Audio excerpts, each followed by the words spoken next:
ये तेरी आवाज है? जबरदस्त आवाज है यार, बहुत हेवी, बहुत हेवी।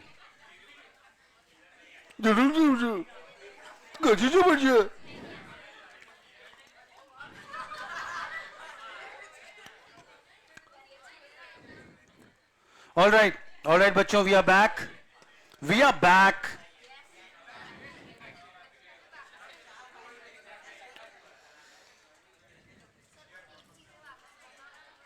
सभी वापस बताऊंगा बच्चों। चलिए बच्चों, अब प्लीज चुप हो जाइए, प्लीज प्लीज। अब तो आपने नमक चीनी सब खाया है, अब चुप हो जाओ प्लीज, गाली खाओ उससे पहले। Chapter 3 Indian union budget, chapter 3 Indian union budget. India का पहला बजट पेश किया था जेम्स विल्सन ने, लेकिन इंडिपेंडेंट इंडिया का पहला बजट पेश किया था आर के शानमुखम चेट्टी ने। 1955 तक बजट जो है खाली अंग्रेजी भाषा में आता था, उसके बाद से इंग्लिश हिंदी दोनों में। चलो, तो ये भूल तो हमने जल्दी सुधार ली, 47 में आजाद हुए, 55 में जाके सुधार लिया इस भूल को। लेकिन पता नहीं एक भूल को सुधारने में हमने इतना ज्यादा समय क्यों लिया कि अंग्रेजों के टाइम पे शाम को 5 बजे आता था बजट, और हमने 2000 तक शाम को 5 बजे वाला ट्रेडिशन को मान के फॉलो किया। 2001 में जाके जब यशवंत सिन्हा आए, उन्होंने बोला भैया ये सब मेरे को नहीं फाएगा, और बजट आने लग गया सुबह 11 बजे से। 2017 के बजट में 3 बहुत बड़ी तारीखी चीजें हुई जो आपको याद रखनी है। 2017 के बजट में 3 बहुत बड़ी चीजें हुई जो आपको याद रखनी है। क्या है वो 3 चीजें? पहला कि भाई बजट जो है वो last working day of February की जगह first working day of February को आने लगा। दूसरा कि रेल बजट को जनरल बजट के साथ मर्ज कर दिया गया। और तीसरा कि क्योंकि प्लानिंग कमीशन का ही रोल खत्म हो चुका था, तो अब प्लान एक्सपेंडिचर और नॉन प्लान एक्सपेंडिचर का कोई फर्क बचा नहीं था। तो ये 3 चीजें याद रहेगी आपको। पहला क्या था? Last working day of February की जगह first working day of February. दूसरा क्या था? रेल बजट जनरल बजट में मर्ज हो गया। तीसरा क्या था?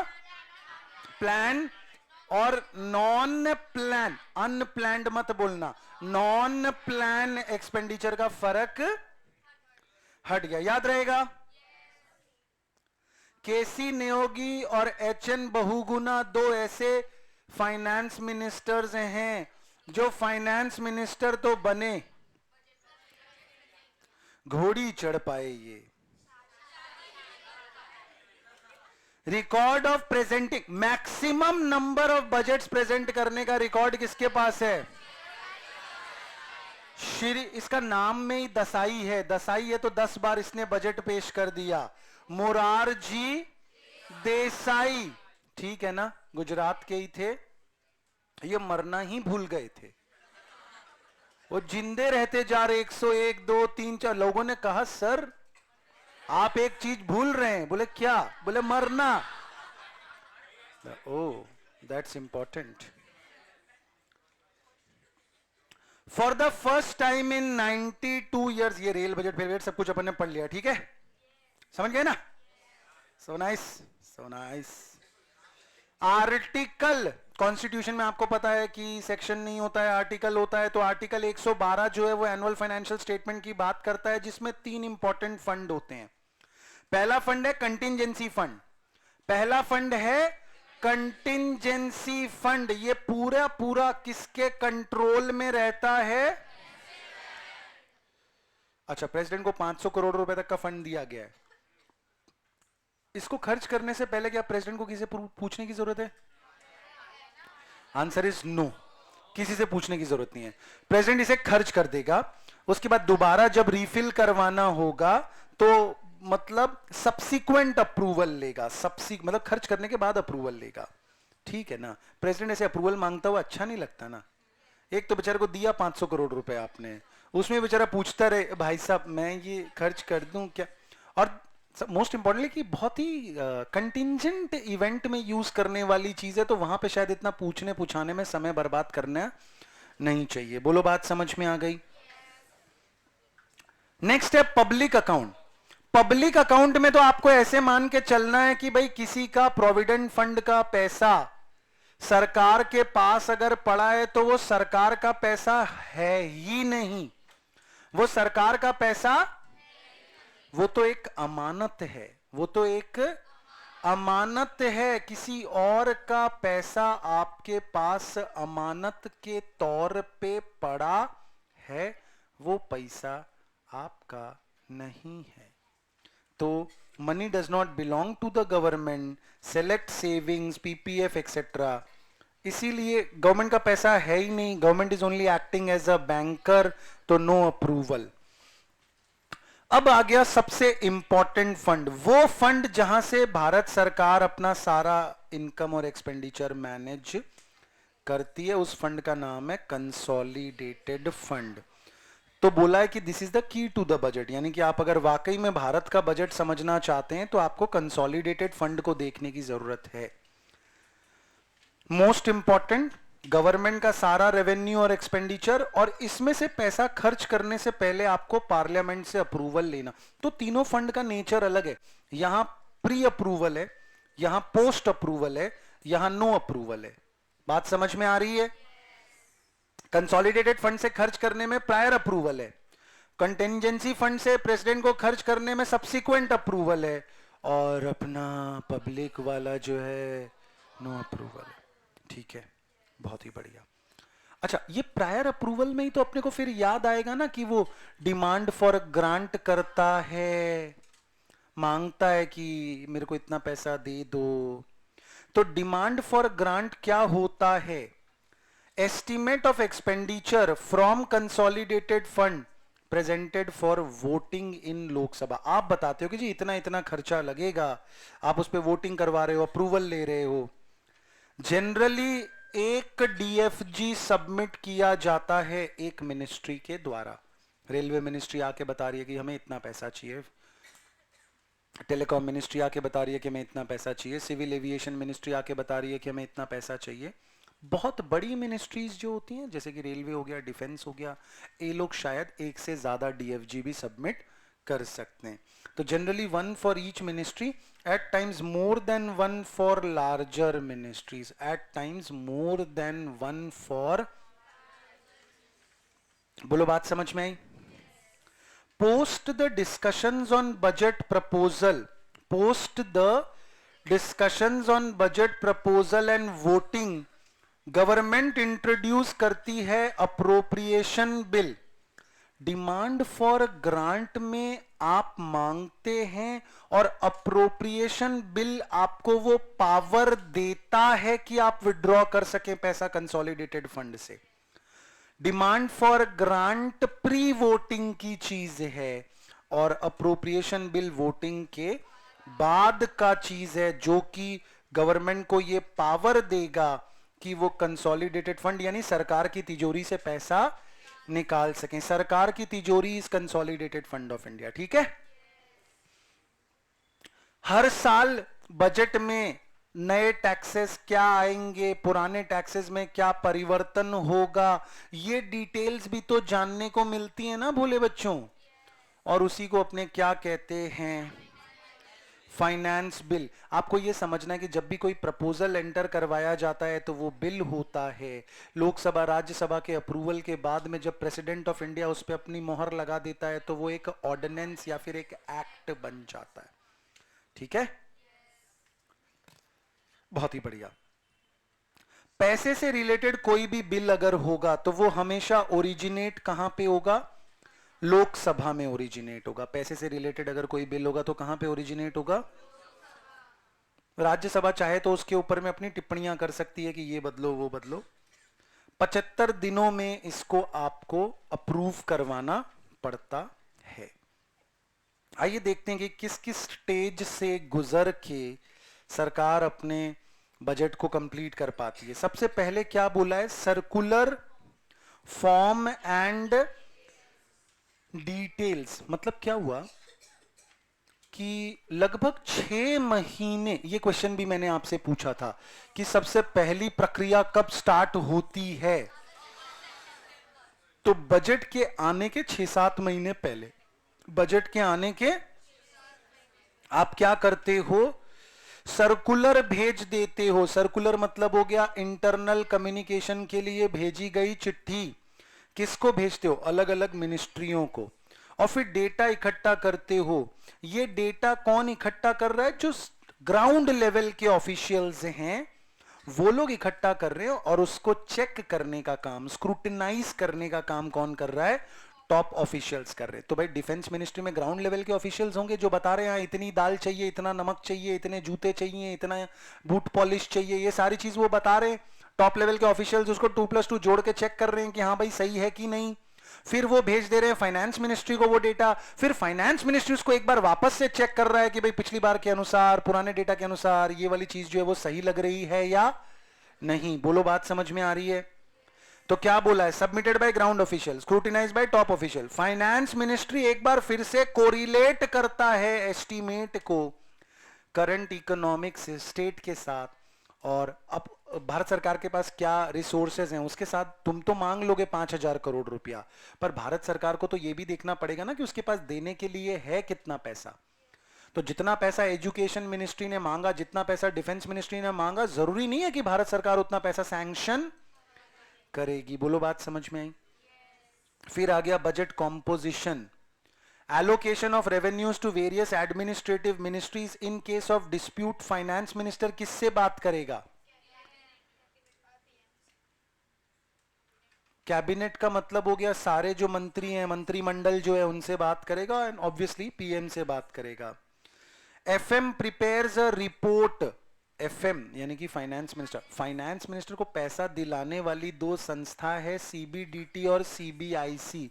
सीबीडीटी फाइनेंस मिनिस्टर को दिलाता है डायरेक्ट टैक्सेस यानी कि इनकम टैक्स, और सीबीआईसी दिलाता है इनडायरेक्ट टैक्सेस यानी कि जीएसटी, कस्टम ड्यूटी।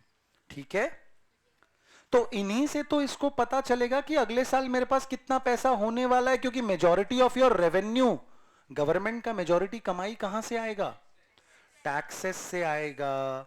अब है बजट पेपर प्रिंटिंग, तो ये भी एक्चुअली देखा जाए तो पुरानी बात हो गई कि हलवा बनाया जाता था, बजट का प्रिंटिंग करवाया जाता था, क्योंकि अब तो प्रिंटिंग बंद कर रहे हैं, अब तो आईपैड से बजट का प्रेजेंटेशन हो रहा है।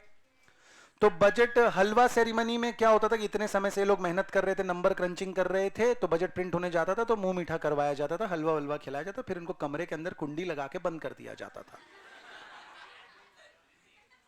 ताकि नहीं तो बाहर जाके बक देंगे कुछ। और आपको पता है कि बजट की डिटेल की वजह से स्टॉक मार्केट हिल जाता है, तो इसीलिए जब तक बजट का प्रेजेंटेशन स्टार्ट नहीं होता था तब तक इन लोगों को जाके कोठरी में बंद कर देते थे।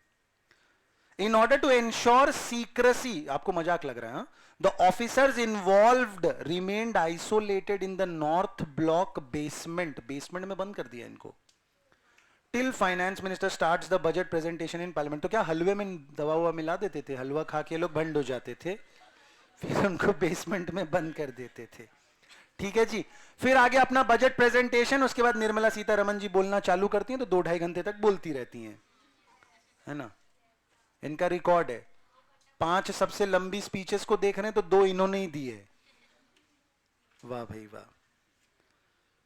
Budget presentation, FM presents the budget for past few years on 1 Feb। ये अपने को पता है 1 Feb वाली बात, 2017 से ही तो चेंज करा है, पहले लास्ट में आता था, फर्स्ट में आ गया।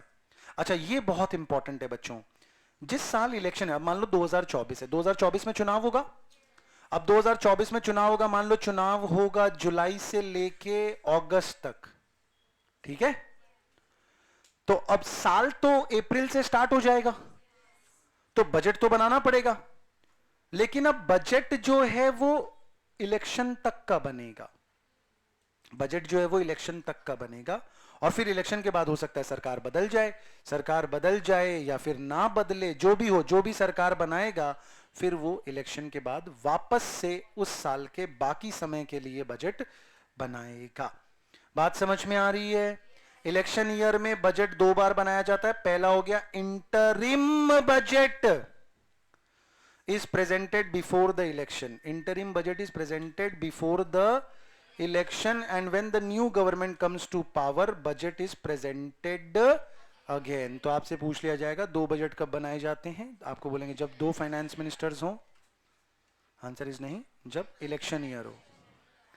Government has to present a revenue budget. अच्छा, जो भी बातें आपने करी, 3 अकाउंट आपने नाम सुने, एक कंसोलिडेटेड फंड का नाम सुना, एक आपने कंटिंजेंट फंड का नाम सुना, एक आपने पब्लिक अकाउंट का नाम सुना. तीनों में जो भी खर्चा कर रहे हो, उसको दो पार्ट में बांटो कि उसमें से कैपिटल एक्सपेंडिचर कौन सा है, रेवेन्यू एक्सपेंडिचर कौन सा है. तीनों में जो भी कमाई हो रही है उसको भी दो पार्ट में बांटो कि रेवेन्यू रिसिप्ट कौन सी है और कैपिटल रिसिप्ट कौन सी है. बोलो, बात समझ में आई? तो वही लिखा हुआ है ना, for all 3 funds. All 3 funds में वो 3 फंड कौन से हैं? Mutual fund, hedge fund, show nice. Revenue versus capital, capital transaction. Revenue versus capital में क्या फर्क होता है जी? ऐसी ट्रांजैक्शन जिससे ना तो कोई नया एसेट बनता है, ना कोई पुराना एसेट बिकता है, वो रेवेन्यू है. बेसिकली फर्क अपने को याद है, पीएल अकाउंट वाली चीजें रेवेन्यू में आती है, बैलेंस शीट वाली चीजें कैपिटल में आती है. पता है कि नहीं? ये सब ट्रांजैक्शन दैट क्रिएट यानी कि नया एसेट बना, लिक्विडेट यानी कि पुराना एसेट बिका, ऐसी चीजें जो होती है वो कैपिटल में आती है. तो भारत सरकार ने अगर एलआईसी के शेयर बेचे तो वो रेवेन्यू है कि कैपिटल है? कैपिटल है. भारत सरकार ने एयर इंडिया पूरा ही बेच दिया, रेवेन्यू है कि कैपिटल है? कैपिटल है. भारत सरकार को रेलवे की टिकटें बेच के कमाई हो गई, वो रेवेन्यू है, वो रेवेन्यू है. बात समझ में आ रही है? तो अब रिसिप्ट कैसी कैसी हो सकती है रेवेन्यू में? टैक्स यानी कि income tax, GST, custom duty. Non tax में हो सकता है कि पब्लिक सेक्टर कंपनी का डिविडेंड, और गवर्नमेंट ने किसी को लोन दिया था, उस पर गवर्नमेंट को ब्याज मिला. ठीक है जी. एक्सपेंडिचर में सैलरी, इंटरेस्ट, सब्सिडीज, ये सारे आपके रेवेन्यू एक्सपेंडिचर हैं. Capital expenditure, land, building, plant and machinery, normal business के लिए भी तो यही होता है. रिसिप्ट में हो गया sale of asset, disinvestment, stake sale, या फिर आपने आरबीआई या पब्लिक से पैसा बोरो किया. सरकार को बोरो करना ही पड़ता है ना, क्योंकि सरकार हमेशा डेफिसिट में रहती है, कमाती है कम, उड़ाती है ज्यादा, आमदनी अठन्नी, खर्चा रुपया. चलो, circular, estimate, consultation, stakeholder, final call, FMN, PM. Circular अपन ने पढ़ा था कि बजट डिवीजन जो होती है सर्कुलर इशू करती है सबको. एस्टिमेट्स में भी अपन ने पढ़ा था कि ग्राउंड लेवल के ऑफिशियल्स एस्टिमेट इकट्ठा करते हैं, टॉप लेवल के ऑफिशियल्स उसको स्क्रूटिनाइज करते हैं, फिर फाइनेंस मिनिस्ट्री को भेजा जाता है, फाइनेंस मिनिस्ट्री फिर उसको कोरिलेट करके चेक करती है. कंसल्टेशन, अगर जरूरत पड़े तो आप union ministers, department of expenditure, ये लोग सब आपस में बैठ के बातचीत कर सकते हैं.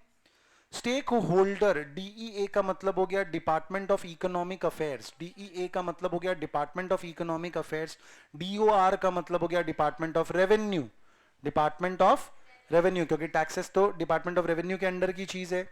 तो ये लोग आम लोगों से भी मिलते हैं, farmer, merchant, F2s, economists,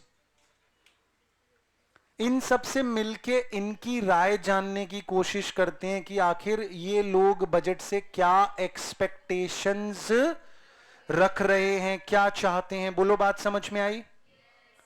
final call ले लेता है एफएम. एफएम जो भी चीजें बात करनी होती है प्राइम मिनिस्टर के साथ पहले डिस्कस कर लेता है और बाद में बजट पेश कर दिया जाता है. कुछ एग्जाम्पल है. स्टैच्यू ऑफ यूनिटी बनाना क्या है, कैपिटल है कि रेवेन्यू है? राफेल फाइटर प्लेन्स खरीदना कैपिटल है कि रेवेन्यू है? नया एसेट आ रहा है. फर्टिलाइजर की सब्सिडी देना, रेलवे एम्प्लॉइज को तनख्वाह देना, लोन्स जो आपने दे रखे थे उसकी रिकवरी हो जाना, आप समझिए, इंटरेस्ट अगर मिल रहा है तो रेवेन्यू है, इंटरेस्ट आप चुका रहे हो तो भी रेवेन्यू है, लेकिन लोन का लेना, लोन का देना, लोन चुकाना, लोन चुकवाना, ये सब कैपिटल है। रीपेमेंट ऑफ आईएमएफ लोन्स क्या होगा? आप लोगों को जान के प्रसन्नता होगी कि इंडिया ने आईएमएफ से आज तक 7 बार फाइनेंशियल असिस्टेंस ली है। कितनी बार? लेकिन 1991 का जो एलपीजी वाला कांड हुआ, उसके बाद से इंडिया को कभी भी आईएमएफ से फाइनेंशियल असिस्टेंस लेने की जरूरत नहीं पड़ी। That was the last time we visited IMF. और आपको ये जान के तो और ज्यादा खुशी होगी कि 2003 में हमने अपना आईएमएफ का एक एक रुपया चुका दिया। 2003 में लास्ट इंस्टॉलमेंट ऑफ लोन जो पेंडिंग था वो हमने रीपे कर दिया। तो अब हम आईएमएफ के सामने कॉलर चढ़ा के चौड़े में बात करते हैं। बात समझ में आई? चलो, बोरोइंग फ्रॉम पब्लिक, बोरोइंग मने लोन, लोन मने कैपिटल, दिया तो भी कैपिटल, लिया तो भी कैपिटल, चुकाया तो भी कैपिटल, किसी और ने आपको चुकाया तो भी कैपिटल। कस्टम ड्यूटी, ये तो टैक्स का रेवेन्यू है, ये तो हर साल मिलता है आपको, तो रेवेन्यू नेचर है। आईडीबीआई बेच डाला तो कैपिटल। समझ गया तुम लोग? अच्छा, बजट जो होता है बैलेंस्ड भी हो सकता है, अनबैलेंस्ड भी हो सकता है। बजट जो होता है वो बैलेंस्ड भी हो सकता है, अनबैलेंस्ड भी हो सकता है। बैलेंस्ड मतलब जितना खर्चा उतनी कमाई, अनबैलेंस्ड मतलब तो या तो डेफिसिट या फिर सरप्लस, या तो डेफिसिट या फिर सरप्लस। ठीक है जी। ऐसे डेफिसिट को आप रुपए में भी कैलकुलेट करते हो कि कितने रुपए का डेफिसिट है, और परसेंटेज में भी कैलकुलेट करते हो कि जीडीपी के कितने परसेंट का डेफिसिट है। मान लो कि अगर कोई बोल रहा है कि जीडीपी का 5% का डेफिसिट है, मतलब क्या हुआ कि जितनी जीडीपी थी उसका 5% जितना पैसा कम पड़ जा रहा है। 10% है तो खतरे की बात है, चिंता का विषय है। बात समझ में आ रही है? तो अब इसमें डेफिसिट क्या क्या होते हैं बच्चों? एक होता है फिस्कल डेफिसिट, एक होता है रेवेन्यू डेफिसिट, और एक होता है प्राइमरी डेफिसिट। याद है? कितना अच्छा झूठ बोलते हो। तो फिस्कल डेफिसिट का मतलब क्या होता है? फिस्कल का मतलब होता है भारत सरकार का खर्चा और कमाई। फिस्कल का मतलब होता है भारत सरकार का खर्चा और कमाई। तो फिस्कल डेफिसिट में क्या होगा? टोटल एक्सपेंडिचर अगर आपकी टोटल रेवेन्यूज को या टोटल रिसिप्ट्स को एक्सीड करता है तो उसको हम फिस्कल डेफिसिट बोलते हैं। टोटल एक्सपेंडिचर टोटल रिसिप्ट्स को एक्सीड करता है तो हम उसको क्या बोलते हैं? फिस्कल डेफिसिट बोलते हैं। याद आएगा? फिर एक होता है रेवेन्यू डेफिसिट। ये तो सेल्फ एक्सप्लेनेटरी है। अगर रेवेन्यू एक्सपेंडिचर रेवेन्यू रिसिप्ट्स को एक्सीड करता है तो रेवेन्यू डेफिसिट। बोलो। तो एक रेवेन्यू डेफिसिट होगा, एक कैपिटल डेफिसिट होएगा, दोनों को जोड़ दोगे तो फिस्कल डेफिसिट आ जाएगा। है कि नहीं? अच्छा, फिस्कल डेफिसिट निकालते टाइम आपको क्या ध्यान रखना चाहिए?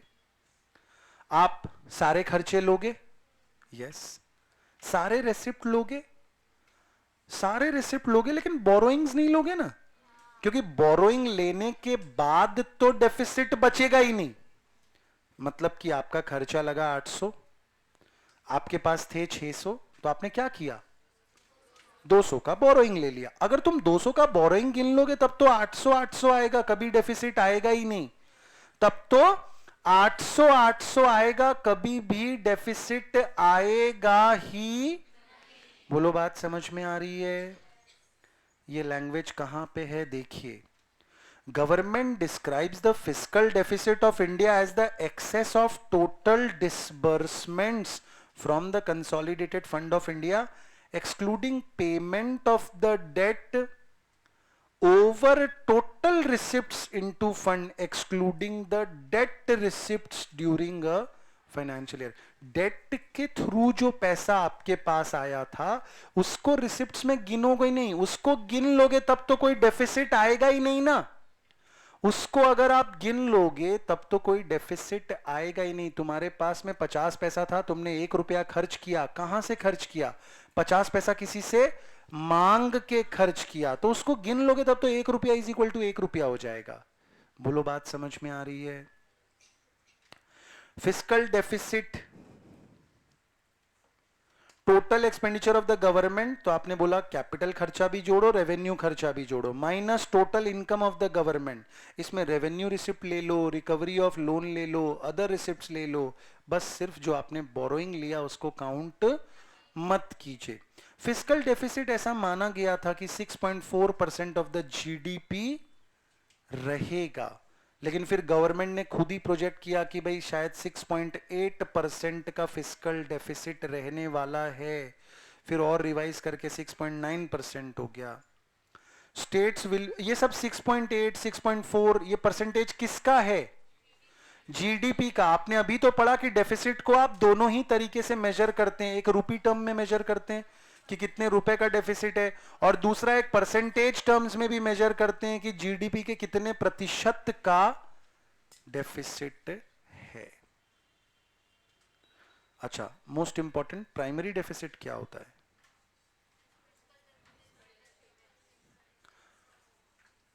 आपने पढ़ा था कि देखो डेफिसिट ऑब्वियसली गवर्नमेंट की जिम्मेदारी है कि डेफिसिट को जितना हो सके कम करे, लेकिन एक गवर्नमेंट के आने से पहले, एक गवर्नमेंट के आने से पहले अगर पुरानी गवर्नमेंट ने भर भर के लोन लिया हुआ था, इस गवर्नमेंट को उस लोन का ब्याज वगैरह तो चुकाना पड़ेगा ना।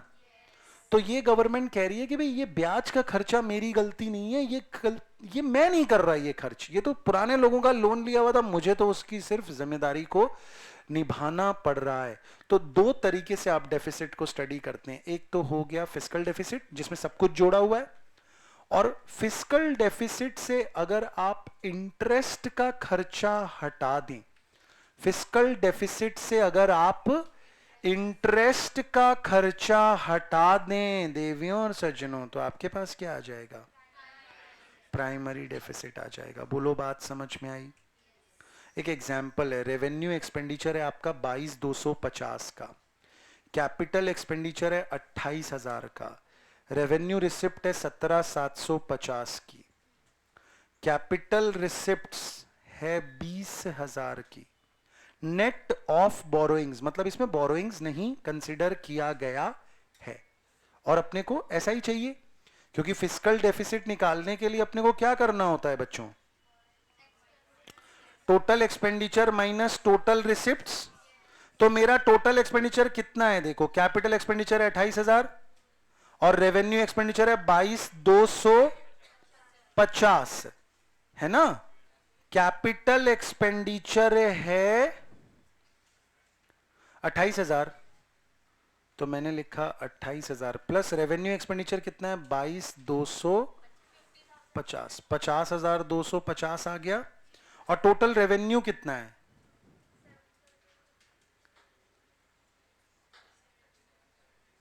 एक तरफ रेवेन्यू रिसिप्ट है 17,750 की, और दूसरी तरफ कैपिटल रिसिप्ट है 20,000 की, तो ये आया मेरा 37,750। इसको लेस करूं तो कितना आएगा?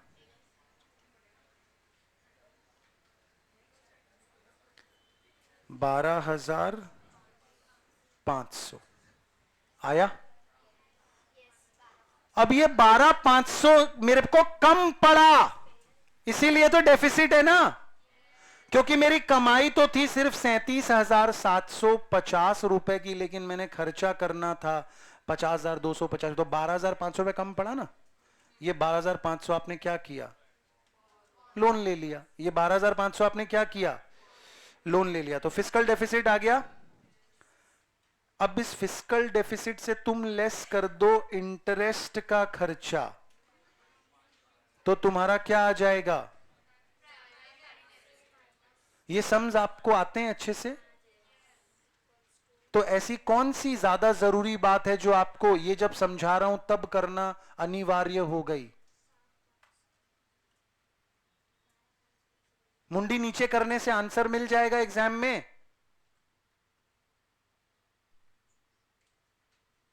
जब चीजें आसान लगे तो ये सोच के मत सुनो कि ये तो इजी है, क्या ही सुनना है। जब मुश्किल लगे तो ये सोच के मत सुनो कि ये मुश्किल है, हमसे होगा नहीं, तो कुछ भी मत सुनो।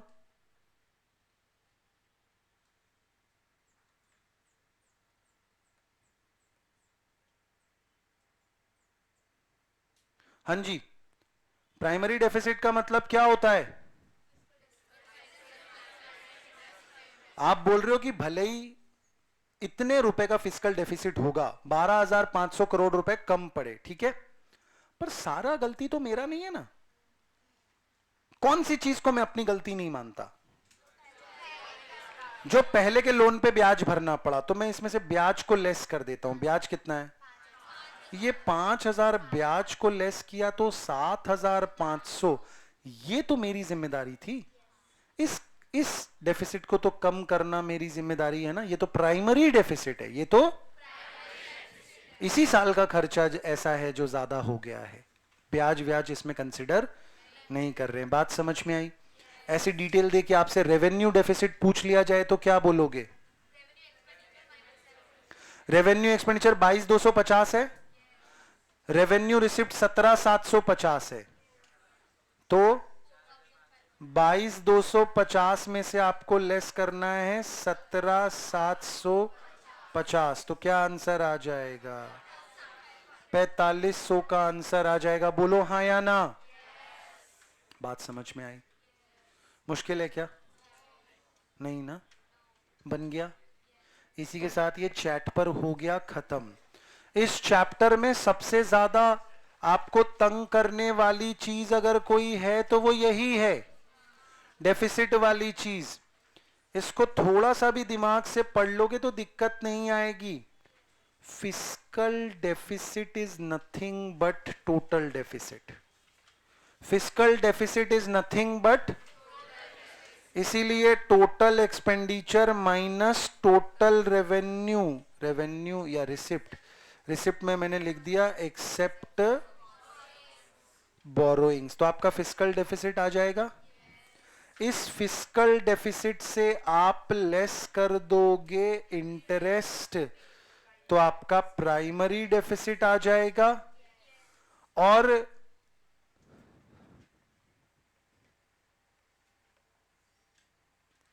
रेवेन्यू एक्सपेंडिचर से रेवेन्यू रिसिप्ट माइनस कर दोगे तो रेवेन्यू डेफिसिट आ जाएगा। समझ में आई बात? बहुत ही बढ़िया, बस यही तो चीज थी। अब अपने पास में बच जाता है चैप्टर 4 एंड 5। ओहो हो,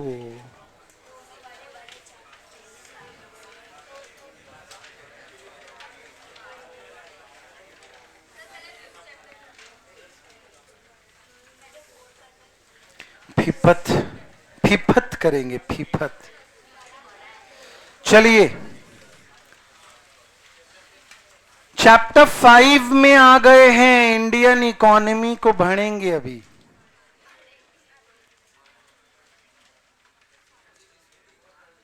Indian economy chapter number 5, chapter 5 Indian economy. Ladies and gentleman, primary sector, agriculture and allied activities के बारे में स्टार्ट करते हैं।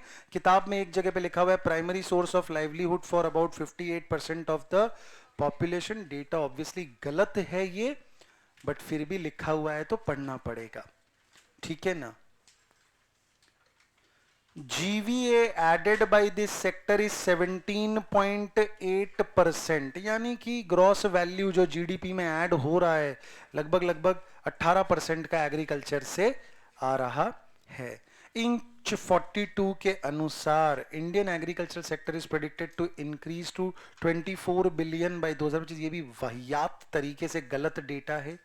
आपको लगता है कि इंडिया का एग्रीकल्चर 24 बिलियन डॉलर का नहीं है? हाँ, हम लोग 2 लाख करोड़ से ज्यादा तो किसानों को दे देते हैं। गेहूं और चावल खरीदने के लिए मिनिमम सपोर्ट प्राइस पढ़ा था ना अपन ने। So nice of you. तो पता नहीं क्या डेटा है ये, भगवान मालिक है। Indian food and grocery market जो है वर्ल्ड का 6th लार्जेस्ट मार्केट है। इंडिया का फूड प्रोसेसिंग इंडस्ट्री में क्या क्या काम की बात है। पहला, कंट्री का टोटल फूड मार्केट का वो 32% का हिस्सा है।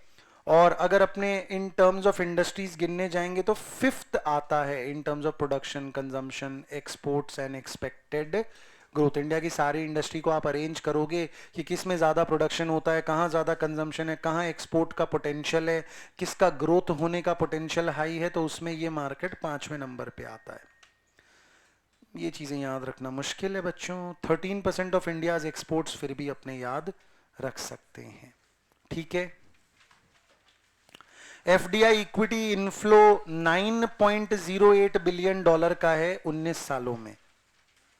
9 बिलियन डॉलर का एफडीआई इनफ्लो आया, क्योंकि एग्रीकल्चर सेक्टर में ज्यादा एफडीआई नहीं आता है। भारत सरकार खुद भी बहुत ज्यादा एनकरेज भी नहीं करता, क्योंकि जमीन वमीन लेना बाहर की कंपनीज को अलाउड नहीं है। तो इस वजह से बहुत ज्यादा एग्रीकल्चर सेक्टर में फंडिंग नहीं आई है। अब कुछ एग्री टेक आ गए हैं, नई नई कंपनियां आ गई हैं जो एग्री टेक कर रही हैं, तो उसमें फंडिंग आएगी। 8,500 करोड़ रुपया का अनाउंसमेंट हुआ है इन्वेस्टमेंट का इथेनॉल बनाने के लिए। आपने देखा होगा नितिन गडकरी भी कई बार बोलते रहते हैं कि जितना हो सके हम लोग पेट्रोल में 4%, 8%, 12% ये इथेनॉल वगैरह मिलाएंगे तो क्या होगा कि 4% भी कम होता है तो हमारा तो लाखों करोड़ों रुपए का जो क्रूड खरीदने का खर्चा है वो कम हो जाएगा। इंडिया जो है सेकंड लार्जेस्ट प्रोड्यूसर है कितनी सारी चीजों का, एक साथ लिख दिया है मैंने। Rice, wheat, sugarcane, cotton, groundnut, fruits and vegetable, इन सभी चीजों में इंडिया दूसरे स्थान पर आता है।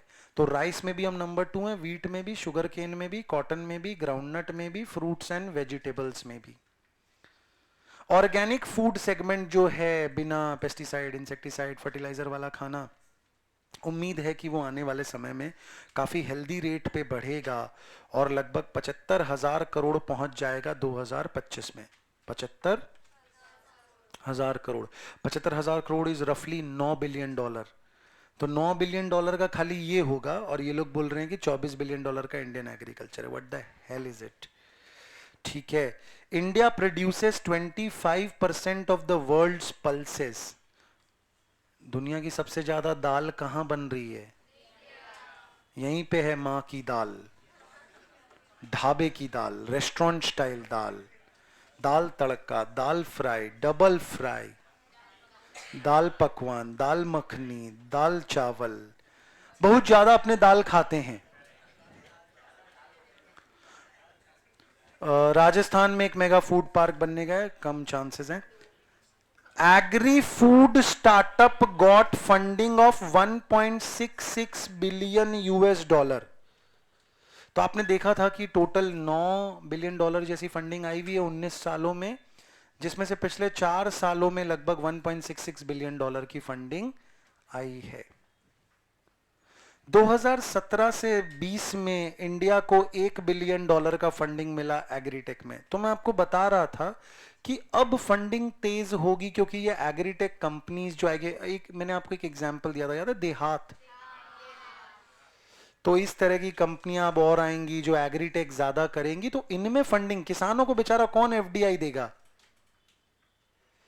ऑर्गेनाइज्ड कॉर्पोरेटाइज्ड स्ट्रक्चर में ये लोग काम करेंगे स्टार्टअप्स, तो इनके लिए फंडिंग उठा पाना शायद थोड़ा आसान होगा। और ऐसी उम्मीद है कि 2025 तक 30 से 35 बिलियन डॉलर का फंडिंग आ जाएगा। 2025 तक 30 से 35 बिलियन डॉलर का एग्रीटेक को फंडिंग मिल सकता है। फैक्ट नाम की एक कंपनी है, fertiliser and chemicals Travancore limited, ये इंडिया का oldest large scale fertiliser manufacture है, जिसने हाल फिलहाल में 10 लाख यूनिट के प्रोडक्शन को और सेल्स के मार्क को टच किया। Fertilisers and chemicals Travancore limited, याद रहेगा। एग्रीकल्चर एक्सपोर्ट पॉलिसी एम करता है कि वो एक्सपोर्ट्स को $60 बिलियन बना देगा। अब यहां पे भी एक बार फिर से साबित हो गया। बोले 2022 में $60 बिलियन का हम लोग काम कर लेंगे, लेकिन 2025 में जाके हमारा एग्रीकल्चर $24 बिलियन होगा। गोली से उड़ा देना चाहिए। ठीक है, $100 बिलियन कब होगा ये नहीं बताया, प्यार से बोला है next few years. Next few years का कोई मीनिंग नहीं होता, क्योंकि अगले कुछ सालों में तो तुम भी सीएस बन जाओगे।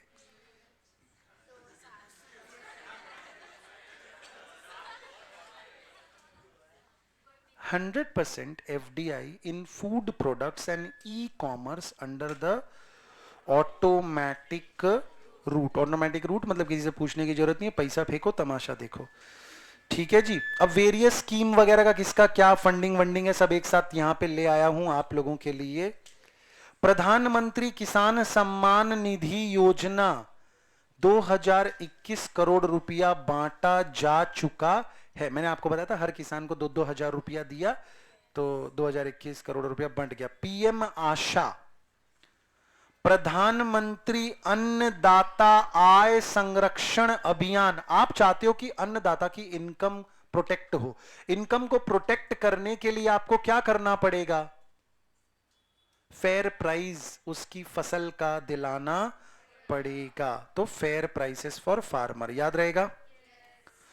शुगर इंडस्ट्री ने 5,500 करोड़ का असिस्टेंस पैकेज दिया हुआ। प्राइमरी एग्रीकल्चरल क्रेडिट सोसाइटीज, जितनी भी प्राइमरी एग्रीकल्चरल क्रेडिट सोसाइटीज हैं उनमें कंप्यूटर लगाने के लिए, उनको डिजिटाइज करवाने के लिए 2,000 करोड़ रुपया सैंक्शन किया गया है कि इन सबको डिजिटाइज कर दिया जाए। प्रधानमंत्री कृषि सिंचाई योजना, obviously we are talking about irrigation. Irrigation requires the construction of dams and canals and it's a very very expensive affair. Therefore यहां पे 2-4 हजार करोड़ से कुछ नहीं होगा, 50,000 करोड़ रुपया। 50,000 करोड़ रुपया, ladies and gentleman, 50,000 crore rupees coming in your way in the form of प्रधानमंत्री कृषि सिंचाई योजना। बात समझ में आई? अब ये मैंने एक साथ लिखा है ताकि आपको इनका कंफ्यूजन ना रहे। एक एग्री उड़ान है और एक कृषि उड़ान 2.0 है, दोनों बिल्कुल अलग चीजें हैं। नाम में दोनों के उड़ान आ रहा है, एग्री और कृषि का मीनिंग भी सेम होता है, but both of these are completely different. Agri Udan में क्या हो रहा है? मेंटरशिप हो रही है। एग्री उड़ान में क्या हो रहा है? मेंटरशिप हो रही है। किसकी? एग्रीटेक के स्टार्टअप्स की। और कृषि उड़ान 2.0 में माननीय केंद्रीय मंत्री ज्योतिरादित्य सिंधिया जी के नेतृत्व में सिविल एविएशन मिनिस्ट्री कह रही है कि भाई हम लोग खास करके नॉर्थ ईस्ट वाले जो स्टेट्स हैं उनको स्पेशली ध्यान में रखते हुए क्या करना चाहते हैं? एयरपोर्ट्स को एक कनेक्टिविटी को मजबूत करना चाहते हैं ताकि फार्मर्स का, फ्रेट फॉरवर्डर्स का और एयरलाइंस का सभी का फायदा हो। तो बच्चों एग्री उड़ान और कृषि उड़ान 2.0 का फर्क आपको समझ में आ गया कि नहीं? एग्री उड़ान जो है वो स्टार्टअप है और कृषि उड़ान जो है वो एयरपोर्ट है। ठीक है, ए से एग्री होता है और ए से एयरपोर्ट होता है, लेकिन दोनों साथ नहीं है। ठीक है, एग्री उड़ान से है स्टार्टअप, एयू स्टार्टअप, और केयू, समझ गए? So nice, wonderful. संपदा का सवाल भी मैंने आपको कृषि उड़ान भी पूछा था ना इस बार टेस्ट में।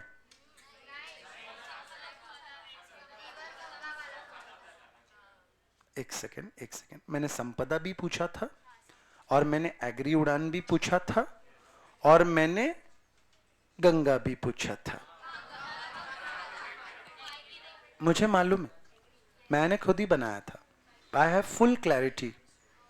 चलो, तो एग्री उड़ान कृषि उड़ान याद रहेगा? है यू एग्री उड़ान मतलब नाइस, मेंटरशिप, स्टार्टअप।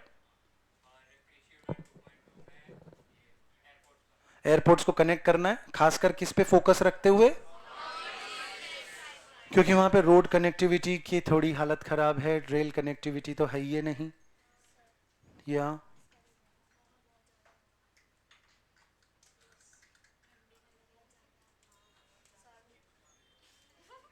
मैं कहां से मंगवाऊं? दो रे इसका रिमोट, कोई बंद कर दो यहीं से, जीना आराम कर दिया। 2 पैसे हवा मेरे को मिले वो भी बर्दाश्त नहीं है। चलो फिर आ गया संपदा। क्या आ गया? संपदा का क्या पढ़ा था आपने, किससे जुड़ा हुआ है? एग्रो मरीन प्रोसेसिंग से जुड़ा हुआ है। एग्रो मरीन, एस से स्कीम, ए से एग्रो, एम से मरीन, पी से प्रोसेसिंग, और फिर पता नहीं क्या ही हो गया है, development of agro processing cluster कहां से आ गया पता नहीं।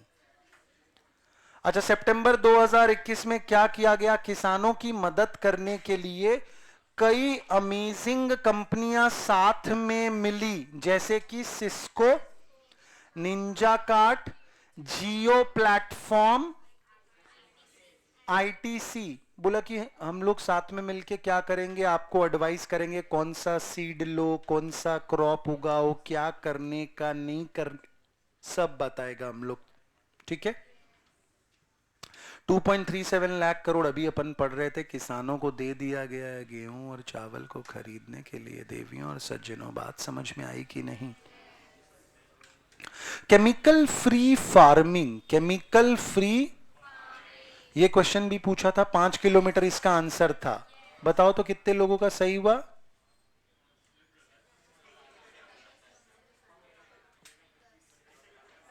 ठीक, बढ़िया, बहुत अच्छी, वंडरफुल। 5 किलोमीटर, हाँ। 9.08 लाख हेक्टेयर्स का जमीन को इरिगेशन मिल जाएगा केन बेटवा लिंक प्रोजेक्ट से। ये नदियों के नाम हैं गुड़िया, किसका नहीं बताया है और अपने को नहीं जानना है, ठीक है ना बाबू? अब आ गया प्राइमरी सेक्टर खत्म, सेकेंडरी सेक्टर में अपने आ गए। प्राइमरी सेक्टर में बहुत ज्यादा काम की बातें अगर हो तो एग्री उड़ान, कृषि उड़ान वाली बात बहुत इंपॉर्टेंट है बच्चों। कृषि सिंचाई योजना का 50,000 करोड़ का बजट है, ये इंपॉर्टेंट है।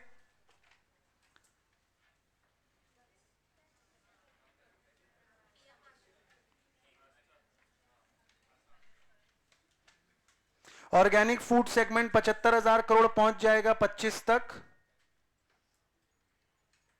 बस ठीक है। बहुत इंपॉर्टेंट, बहुत इंपॉर्टेंट बताया है। बाकी भी सब पढ़ना ही है, इसमें से कुछ नहीं छोड़ना है। एक्सक्यूज मी, एक्सक्यूज मी, ये ऑलरेडी बहुत ज्यादा फिल्टरेशन के बाद आया है। जो इससे फिल्टर करेंगे वो स्वयं फिल्टर हो जाएंगे, ठीक है ना? वो फिल्टर हो जाएंगे, इसको मत फिल्टर कीजिएगा। इसका आपका कम से कम टारगेट होना चाहिए कि आप इस पूरे के पूरे जो भी आपको हर सब्जेक्ट में मिलेगा 7 बार आपको अच्छे से रिवाइज करना है, ठीक है? हाँ, रोजे रोज करी लेवानो, वांदो नथी आवतु। चलो सेकेंडरी सेक्टर में चले। आपने पढ़ा था कि एग्रीकल्चर सेक्टर में 19 सालों में कितना एफडीआई आया था? 9 बिलियन डॉलर का।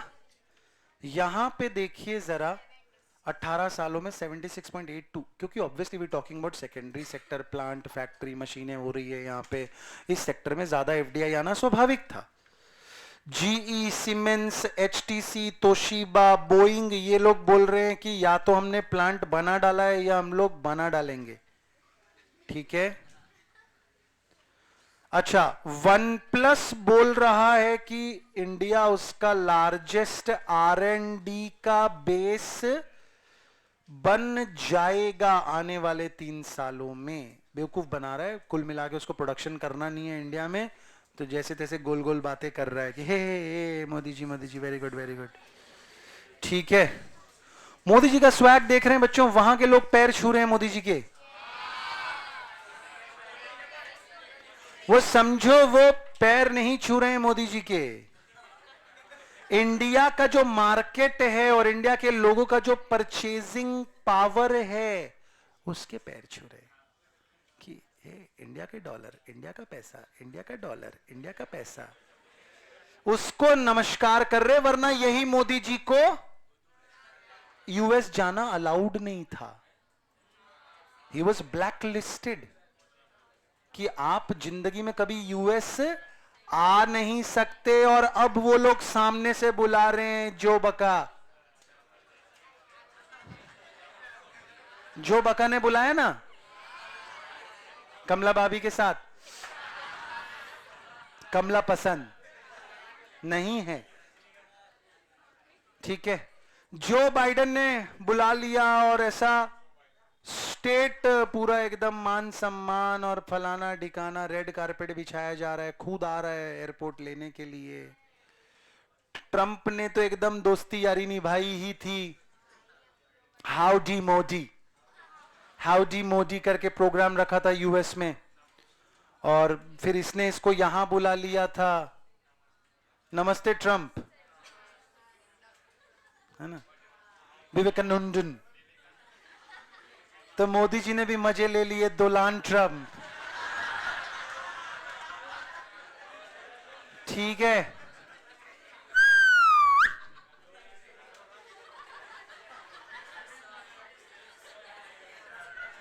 चलो, वन प्लस कह रहा है कि भाई ऐसा ऐसा कुछ तो होगा।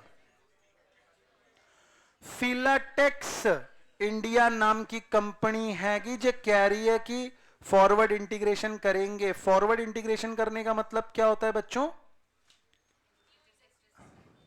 That is forward linkage, this is forward integration. Forward integration, backward integration दोनों अलग अलग चीजें होती है। जब आप वो धंधा करने लग जाते हैं जो आपका सप्लायर करता था, दैट्स बैकवर्ड इंटीग्रेशन। आप वो धंधा करने लग जाते जो आपका कस्टमर करता था, दैट इज फॉरवर्ड इंटीग्रेशन। बात नहीं समझ में आई? नहीं समझ में आई? अमूल अगर आइसक्रीम बनाने लग जाए तो फॉरवर्ड इंटीग्रेशन है, क्योंकि सारे आइसक्रीम बनाने वाले अमूल से दूध खरीद रहे थे। तो आइसक्रीम बनाने वाले अमूल के लिए क्या थे? कस्टमर्स। और अमूल ने क्या किया? कस्टमरों का ही धंधा करने लग गई खुद ही, तो वो हो गया फॉरवर्ड इंटीग्रेशन। आईटीसी अगर तंबाकू खुद उगाने लग जाए तो दैट इज बैकवर्ड इंटीग्रेशन। यानी कि मेरे सप्लायर्स तंबाकू उगाते थे, मैं खुद ही तंबाकू उगाने लग गई, तो मेरा हो गया बैकवर्ड इंटीग्रेशन। आईटीसी बनाती थी कागज, आईटीसी भद्राचलम करके एक कंपनी थी, पेपर बनाते थे, और उसका पेपर कौन खरीदता था? ये नोटबुक वाले खरीदते थे। आईटीसी ने खुद ही अपना नोटबुक बना डाला, क्लासमेट। तो आईटीसी ने क्या कर दिया? फॉरवर्ड इंटीग्रेशन कर। समझ रहे हो बात को? धागे बनाने वाली कंपनी अगर कपड़ा बनाने लग जाए तो क्या है? वाओ, चलो, ऐसे नहीं होता। विप्रो क्या कर रहे हैं ये लोग? IIS, society of innovation and development, और विप्रो मिल के बनाना चाहते हैं इंडिया का पहला इंडस्ट्रियल स्केल का 3D प्रिंटर। 3D प्रिंटर तो हैं बहुत सारे, लेकिन ये लोग एकदम बड़का वाला इंडस्ट्रियल प्रिंटर बनाना चाहते हैं बाबू। IHS market India manufacturing purchase, too much information. देखो, मैंने यहां पे आपकी सहायता के लिए काम किया, आप लोग क्या नोटिस कर पा रहे हैं? वो वाले ज्यादा इंपॉर्टेंट हैं, समझ गए ना? किसी को बताना मत, किसी के पास अपने नोट्स भी पहुंच जाए तो बताना नहीं है। चलो चलो चलो चलो, अक्टूबर 2018 नेशनल पॉलिसी ऑन इलेक्ट्रॉनिक्स, उनका प्लान है कि 2025 तक हिंदुस्तान जो है 400 बिलियन डॉलर का इलेक्ट्रॉनिक्स मैन्युफैक्चर करने का इंडस्ट्री बना लेगा। इतनी टीवियां और कैमरे और मोबाइल यहां पे बन रहे होंगे कि उसकी सामूहिक वैल्यू जो होगी वो 400 बिलियन डॉलर की होगी। बात समझ में आ रही है? फिक्की, फिक्की का मतलब होता है federation of Indian chambers commerce and, वो बता रही है कि अपना मैन्युफैक्चरिंग सेक्टर का कैपेसिटी यूटिलाइजेशन 72% का है। मतलब जितना मशीन जितना काम कर सकती थी उसकी जगह उसका 72% ही काम चल रहा है। सितंबर 2018 में इंडिया ने क्या किया, और भी कई सारे मोबाइल हैंडसेट्स के मशीन पार्ट पे ड्यूटी माफ कर दी, ताकि क्या हो, ज्यादा सामान इंडिया आने लगे रॉ मटेरियल मोबाइल बनाने का, और इंडिया में मोबाइल बनने लगे। ये पीएमपी नाम याद रखना है, फेज्ड मैन्युफैक्चरिंग प्रोग्राम। एग्जाम में पूछा जाएगा which of the following is a programme aimed at adding more smartphone components under the make in India scheme. तो आपको नाम याद रखना पड़ेगा पीएमपी, फेज्ड मैन्युफैक्चरिंग प्रोग्राम। बोलो बात समझ में आई? पीएमपी, मोबाइल फोन इंडिया में ज्यादा से ज्यादा मैन्युफैक्चर हो, इसके लिए आप क्या कर रहे हैं, स्मार्टफोन के कंपोनेंट्स को एक एक करके लिस्ट में डालते जा रहे हैं कि वो बिना ड्यूटी के इंडिया में आ सकें, ताकि इंडिया में ज्यादा से ज्यादा स्मार्टफोन मैन्युफैक्चर हो सके। ठीक है ना? यूनियन बजट 2018-19 में गवर्नमेंट ने क्या किया, पहले ना कंपनी के ऊपर 30% का इनकम टैक्स लगता था, उसको 25% कर दिया। पहले कितना टैक्स लगता था बोले बच्चों? उसको कितना कर दिया? Companies having turnover of up to ₹250 crore. ठीक है, हालांकि ये आगे जाके चेंज हो गया, 400 करोड़ वगैरह हो गया, बट ठीक है, आप लोग को उतना पढ़ने की जरूरत नहीं है। डिफेंस में एफडीआई, देखो उस दिन अपने बात कर रहे थे और अपन पूछ रहे थे कि भाई कौन से ऐसे दो सेक्टर हैं जिसमें अब सिर्फ दो ही ऐसे सेक्टर बचे हैं जहां पे सरकार किसी और को अलाउ नहीं करती है। तो एक था रेलवे और एक था एटॉमिक एनर्जी। फिर वैभव सरकार को डाउट हुआ कि डिफेंस का नाम क्यों नहीं है, तो अपन ने बात करी थी कि डिफेंस में भी आजकल अलाउ कर देते हैं। फिर मैंने आपको अनिल धीरूभाई अंबानी ग्रुप का एग्जाम्पल दिया था कि राफेल को बनाने में वो लोग साथ में इंडियन विंग हैं। तो अब तो यहाँ पे साफ साफ पता चल रहा है, बोल रहे कि डिफेंस में आप एफडीआई ला सकते हो, और वो भी 74% तक का। तो आपको पता चल गया कि डिफेंस के सेक्टर में सिर्फ सरकार ही काम करे ऐसा जरूरी नहीं है। एमसिप्स, एमसिप्स क्या है?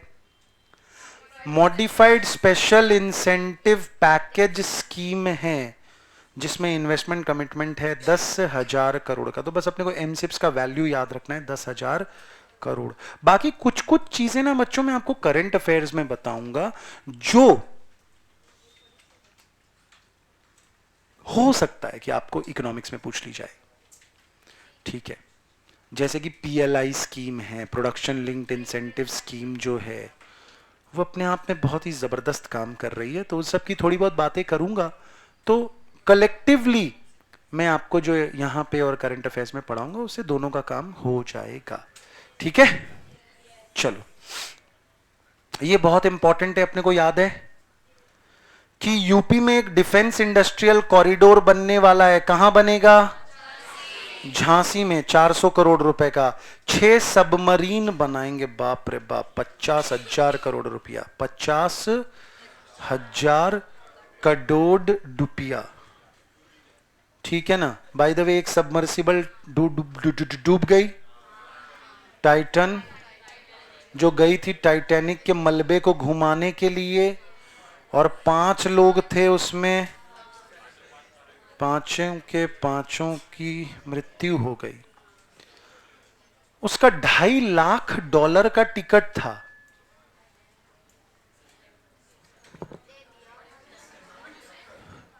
ठीक है, सुपर रिच लोग थे।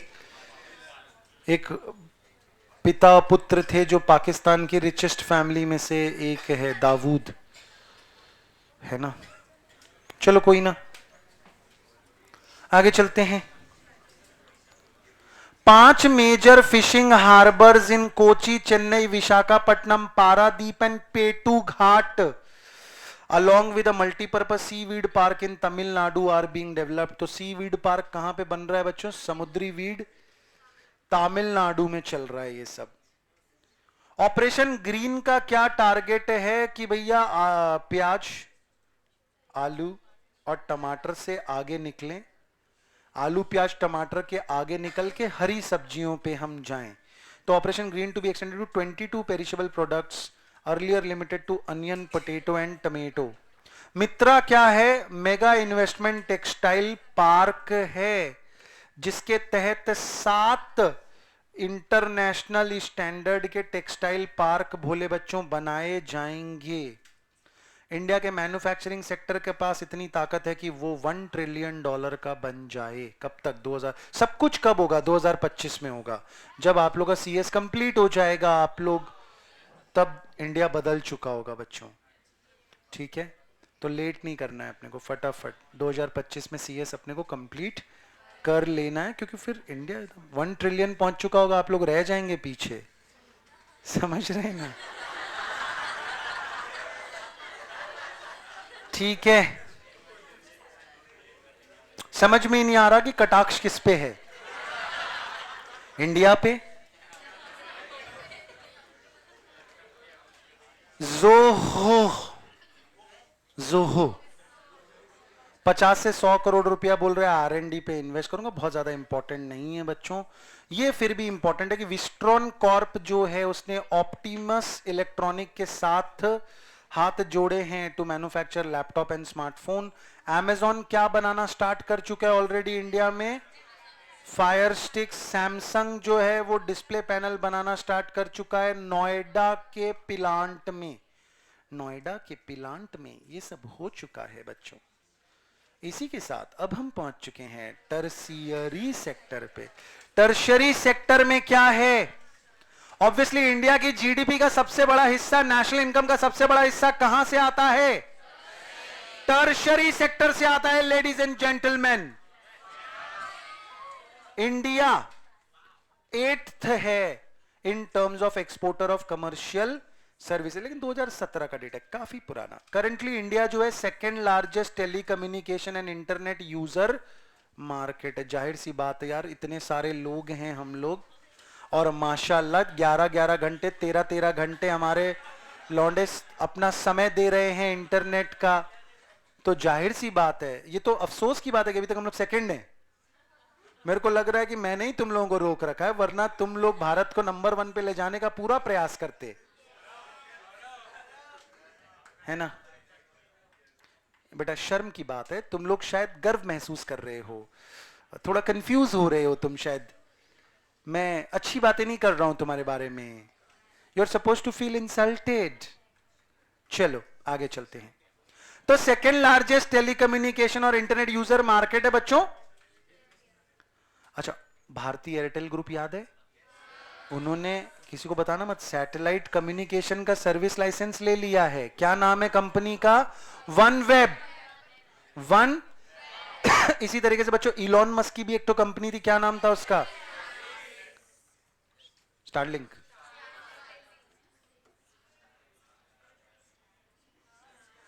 स्पेस लिंक है।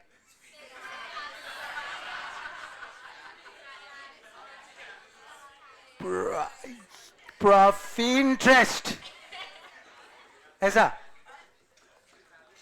अच्छा जी, भारती क्लाउड कम्युनिकेशन के बाजार में भी धूम मचाना चाहता है एयरटेल IQ के साथ। अभी तो बच्चों देखो क्लाउड में एक ही व्यक्ति का धूम है, उसका नाम है AWS। गदर मचा रखा है उन्होंने। अमेजॉन वालों ने, अमेजॉन वाले क्लाउड दे रहे हैं, बादल बेचते फिर रहे हैं, 10-10 GB का बादल बेच रहे हैं। ठीक है, चलो देखो, तुम लोग परेशान हो रहे हो, चिल्ला मैं रहा हूं, बनाया मैंने है, कंसोलिडेट सब मैं करके लाया हूं, और थकान तुमको हो रही है 13 घंटे मोबाइल वापरने वालों को। Bloody hell. बट सही बात है, तुम्हें थकान होना स्वाभाविक है। आज से मोबाइल ही नहीं यूज कर पा रहे हो। ऐसा थोड़ा थोड़ा सर दर्द होता है ना क्लास में, इस वजह से होता है।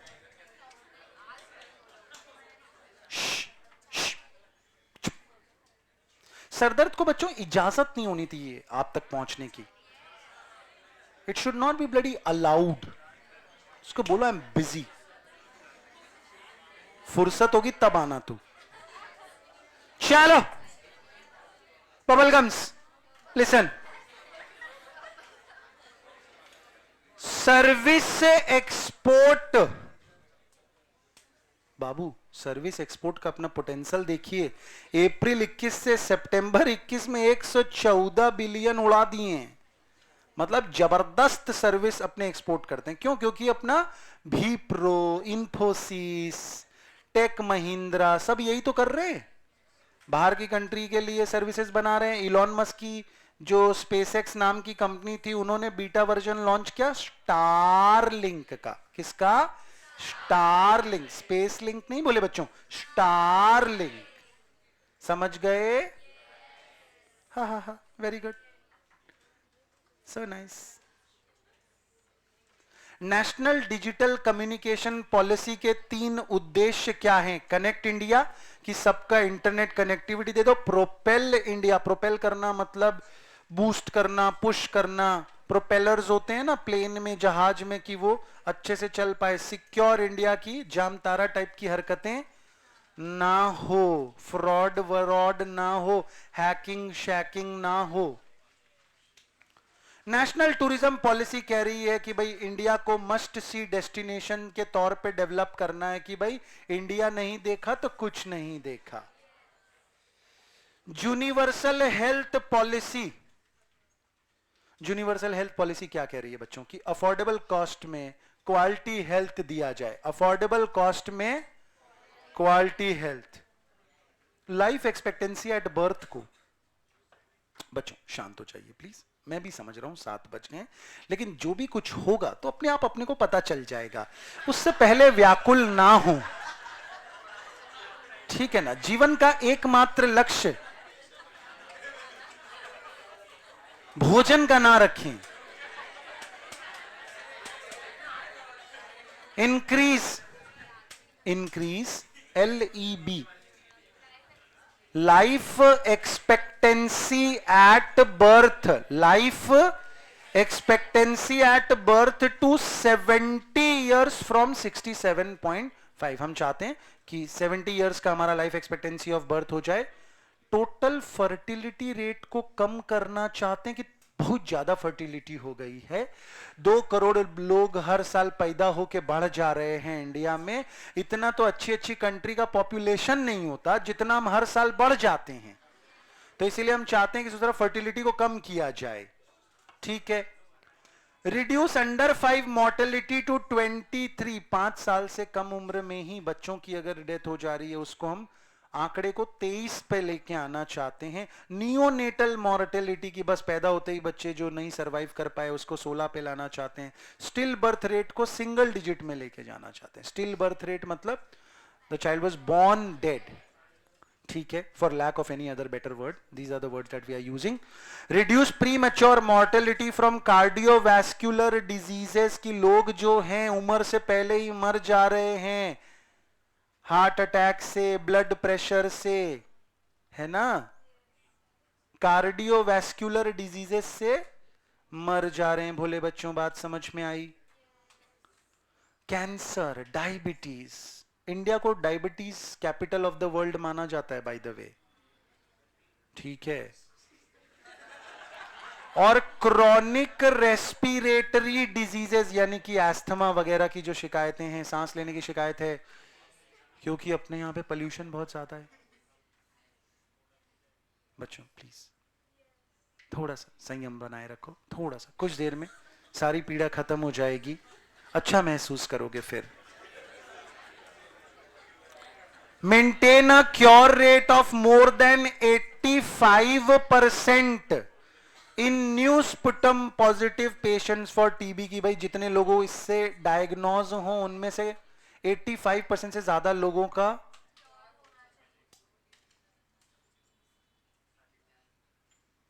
एक एक व्यक्ति को रिक्वेस्ट करना पड़ेगा मेरे को। हाँ, 85% से ज्यादा लोगों की रिकवरी हो सके। अच्छा, फिर अपन ने ये 90% वाला दो जगह पे पढ़ा था। एक तो ये कि भाई फुल इम्यूनाइजेशन हो जाए 90% से ज्यादा बच्चों का, 1 साल का होने से पहले पहले उनको सारी रस्सी लग जाए, सारे टीके लग जाएं। दूसरा अपन ने पढ़ा था कि जितने लोग एड्स के शिकार हैं उसमें से 90% लोगों को पता चल जाए, जिनको पता चल जाए उसमें से 90% से ज्यादा का इलाज चालू हो जाए, जिनका इलाज चालू उसमें 90% से ज्यादा लोगों का इलाज का असर दिखने लगे। बोलो बात समझ में आई कि नहीं? नेशनल एजुकेशन पॉलिसी, आपको पता है कि नया एजुकेशन पॉलिसी आ गया जिसमें 5+3+3+4 हो गया है। इसमें क्या क्या फीचर्स हैं कि साइंस और कॉमर्स, को करिकुलर और करिकुलर, ये सारे डिफरेंसेस खत्म हो गए हैं। Now social studies is also as important as carpentry. आप कारपेंट्री के भी क्रेडिट स्कोर कर सकते हो, सोशल स्टडीज से भी क्रेडिट स्कोर कर सकते हो। आप हिस्ट्री और फिजिक्स लेके भी पढ़ सकते हो, केमिस्ट्री और साइकोलॉजी लेके भी पढ़ सकते हो। बोलो बात समझ में आई? रीजनल लैंग्वेजेस को ज्यादा पढ़ाया जाए, कम से कम 5वीं तक पढ़ाया जाए, हो सके तो 8वीं तक पढ़ाया जाए। एक आप लोगों का एकेडमिक बैंक जैसा बन जाएगा जहां पे आप जो भी क्रेडिट स्कोर करते हैं वो सेव हुए हुए रहेंगे। आप एक जगह से दूसरी जगह जाते हैं तो उसको ट्रांसफर भी करवा पाएंगे। 1 साल आपने ग्रेजुएशन करी तो आपको मिल जाएगा, 2 साल करी तो आपको मिल जाएगा डिप्लोमा, 3 साल करा तो आपको मिल जाएगा ग्रेजुएशन का डिग्री। और ऑप्शनल, अगर आप चाहो, आपकी इच्छा हो, बहुत ज्यादा चुल मची हो, तो 4था साल पढ़ के रिसर्च की डिग्री ले सकते हो या ऑनर्स की डिग्री ले सकते हो। बोलो बात समझ में आ गई कि नहीं समझ में? Show nice, wonderful, beautiful, fantastic. अच्छा जी, अच्छा अच्छा। भारत सर, ये बहुत इंपॉर्टेंट है बच्चों, ये एग्जाम में पूछा जाएगा। अभी के अभी मेरे को माता रानी से प्रेरणा मिली है। Increasing GER in higher education 50%। Gross enrolment ratio होता है बच्चों GER का मतलब हिंदुस्तान में कॉलेज जाने वाली उम्र के जितने भी लोग हैं उसमें से कम 50% लोग कॉलेज जाएं। जाते नहीं है। ग्रॉस एनरोलमेंट रेशियो याद रहेगा। एकेडमिक बैंक ऑफ क्रेडिट मैंने आपको बताया, बोलो। Single overarching umbrella body for promotion of higher education sector. सब कुछ करेगा, टीचर का एजुकेशन और सब कुछ देखेगा। कौन देखेगा? HECI देखेगा। HECI, जिसका नाम है higher education commission of India. Higher education commission of, याद रहेगा। मेरू का फुल फॉर्म याद रखना है, multidisciplinary education and research universities.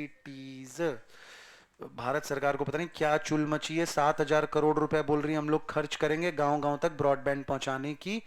Ambani जी ने कर दिया है, रहन दो अब। लेकिन ठीक है, भारत सरकार की इच्छा है कि गांव गांव तक 7,000 करोड़ रुपए खर्च करके ब्रॉडबैंड इंटरनेट पहुंचाया जाए। FDI पॉलिसी बहुत इंपॉर्टेंट है बच्चों। एक ही साथ सारा वो ले आया हूं जहां जहां पे 100% हो गया है। तो कहां कहां पे 100% हो गया? Air transport, domestic air transport, aviation, for सब कुछ एयर ट्रांसपोर्ट, हवाई जहाज में सब 100% दिख रहा है। हॉस्पिटैलिटी यानी कि होटल, टूरिज्म में कितना? 100%। एजुकेशन में कितना? 100%। रेलवे के कुछ चुनिंदा 1-2 सेक्टर हैं जो खोले हैं उसमें 100%। इंश्योरेंस में 74% है ladies and gentleman. Insurance intermediary में 100% है। यानी कि पॉलिसी बाजार खोलना चाहते हो तो 100% है। पॉलिसी बाजार खोलना चाहते हो तो 100% है। लेकिन अगर तुम स्टार हेल्थ इंश्योरेंस की तरह इंश्योरेंस बेचना चाहते हो तो 74%। याद है?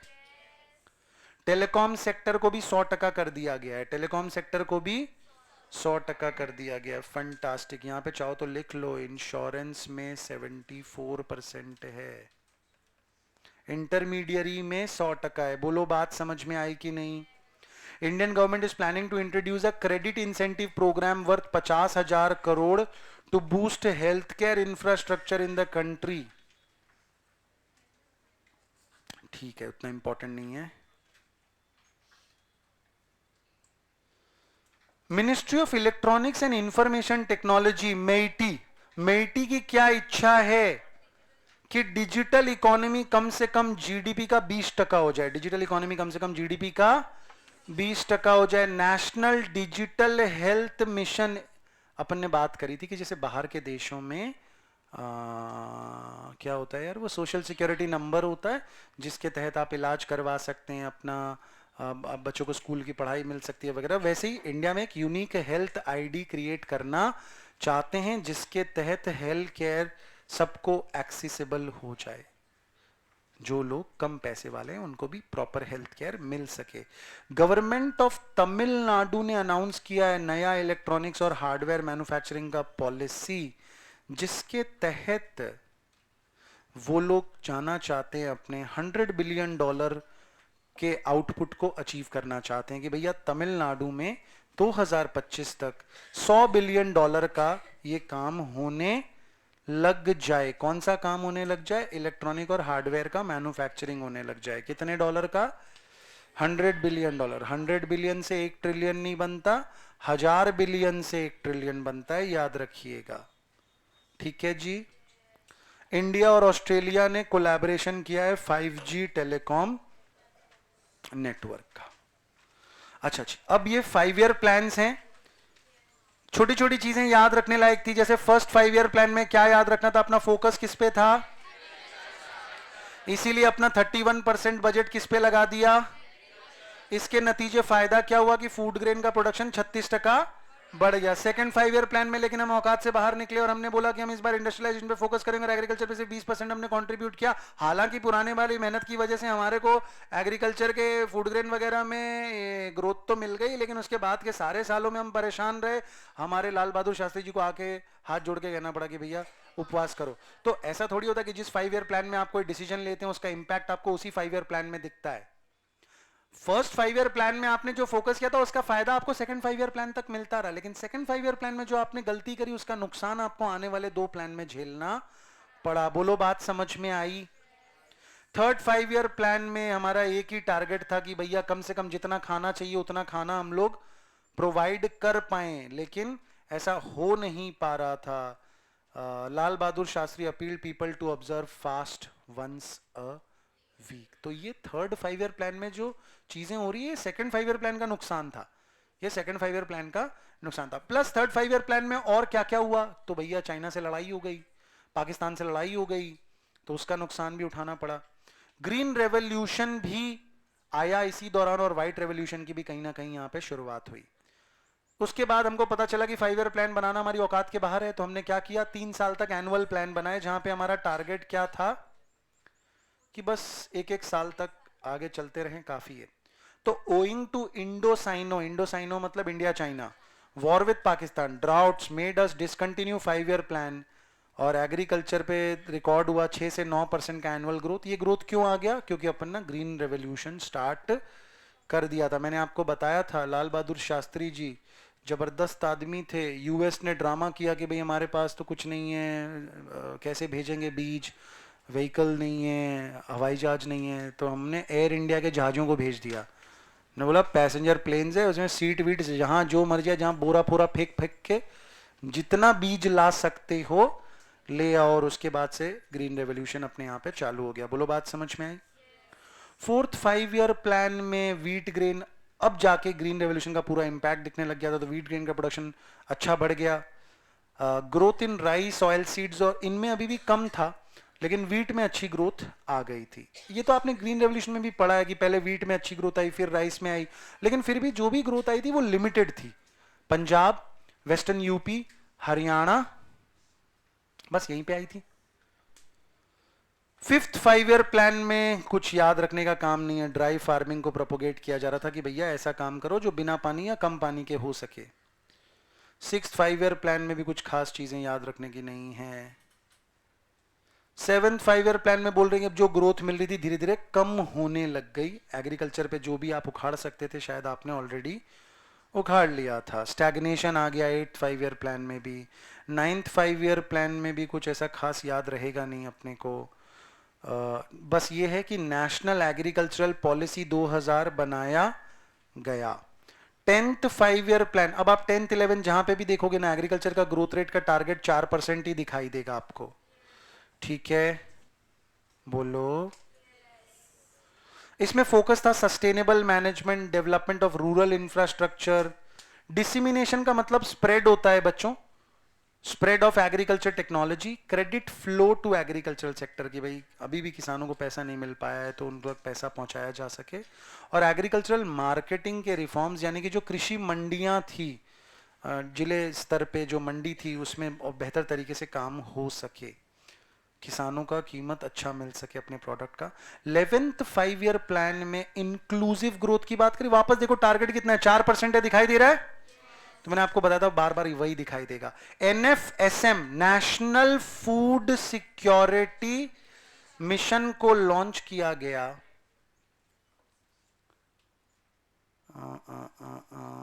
मेजर अचीवमेंट, वीट का प्रोडक्शन जो है 71.3 से 80.3 हुआ 2007 से 2010 में। राइस 89.4 से 99.2 हुआ, ये भी अगेन बहुत ज़्यादा याद नहीं रहेगा। 13.6 से 14.7 हुआ। राष्ट्रीय कृषि विकास योजना के लिए आपको याद रखना है कि कितने रुपए का स्कीम था, तो आपको याद रखना है कि ये 25,000 करोड़ की स्कीम थी।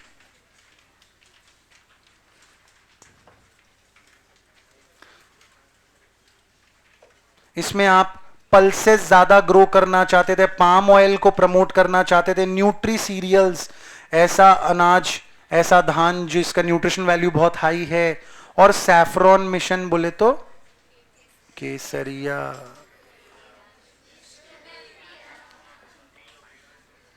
So nice.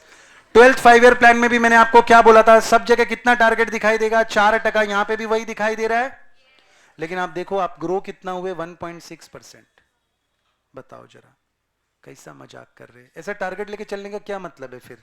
चलो 4% का टारगेट है, 2% भी अचीव नहीं कर पा रहे हो, अगले साल वापस से रीडू लिखो कि रीडू। ठीक है ना, झूठ मूठ का प्लानिंग कमीशन, झूठ मूठ के प्लान, कुछ अचीव किया नहीं, अजीब सा ही चल रहा था बच्चों। आगे चलते हैं, आएंगे उधर भी आएंगे बेटा, सब्र करो। तो हाँ, ये बहुत इंपॉर्टेंट है बच्चों, आखिर क्या कारण था कि हिंदुस्तान उखाड़ नहीं पाया? ये भी क्वेश्चन मैंने आपको इस बार टेस्ट में पूछा था, याद आ रहा है?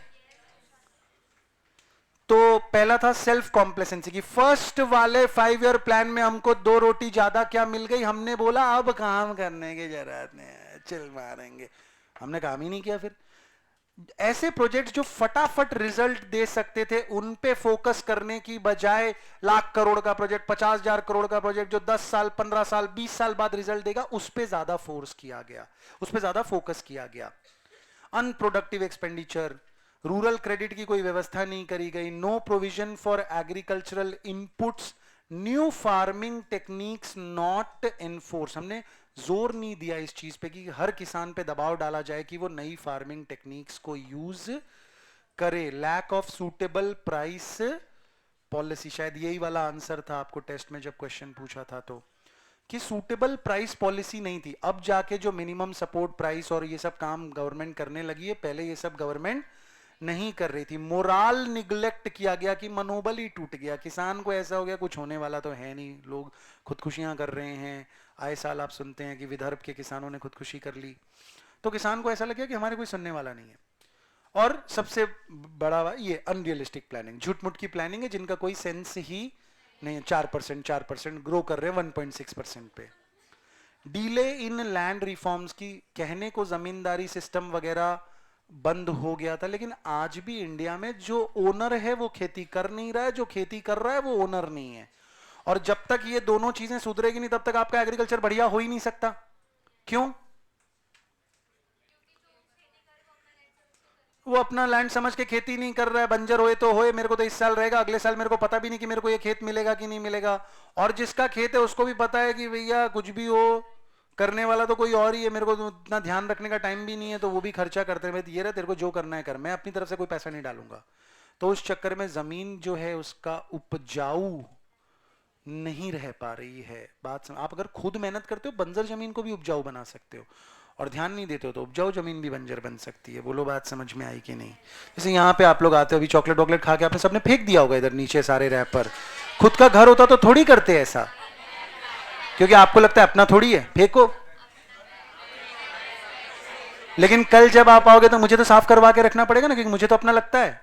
अब मैं भी समझ लूंगा मेरा भी अपना नहीं है, तो मैं भी खा के फेंकू, तुम भी खा के फेंको, बर्बाद कर देंगे पूरी जगह को, है ना?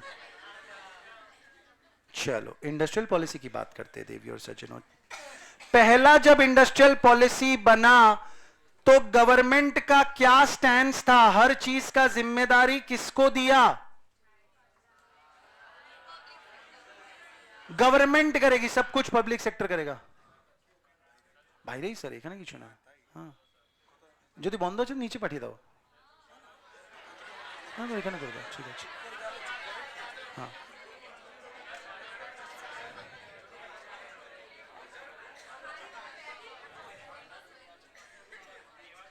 जाओ फटाफट खा के आ जाओ, जाओ पतंजलि जाओ, पतंजलि।